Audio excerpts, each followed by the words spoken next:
ছিলেন না, তিনি ছিলেন এক জ্যোতিষ্ক মানসত্তা। ঊর্ধ্বতর লোক থেকে তিনি এক বিশেষ উদ্দেশ্য নিয়ে পৃথিবীতে অবতরণ করেছিলেন। তিনি যে বেশি দিন এই জগতে থাকবেন না তা কেউ কেউ জানতেন। এরূপ এক আবির্ভাবে যে সমস্ত প্রকৃতি হর্ষান্বিত হবে, স্বর্গের দ্বার সকল উন্মুক্ত হয়ে যাবে এবং দেবদূতগণ স্তুতি গান করবে, এতে আর আশ্চর্যের কি আছে?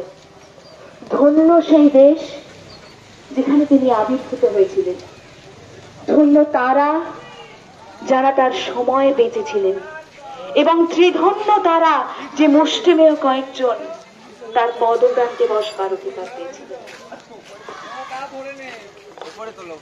আজ স্বামী বিবেকানন্দের ১৬২তম জন্ম শতবার্ষিকী।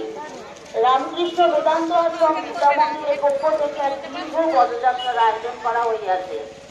এই পদযাত্রার পুরোনায় আছেন রামকৃষ্ণ বেদান্ত আশ্রম বিদ্যামন্দিরের সেক্রেটারি স্বামী শিবেশ্বরানন্দ মহারাজজি, রয়েছেন অন্যান্য মহারাজগণ। এর সঙ্গে রয়েছেন রামকৃষ্ণ বেদান্ত আশ্রম বিদ্যামন্দিরের প্রাতঃকালীন ও দিবা বিভাগের সকল শিক্ষক শিক্ষিকা, ছাত্রছাত্রীগণ এবং গ্রামবাসীগণ।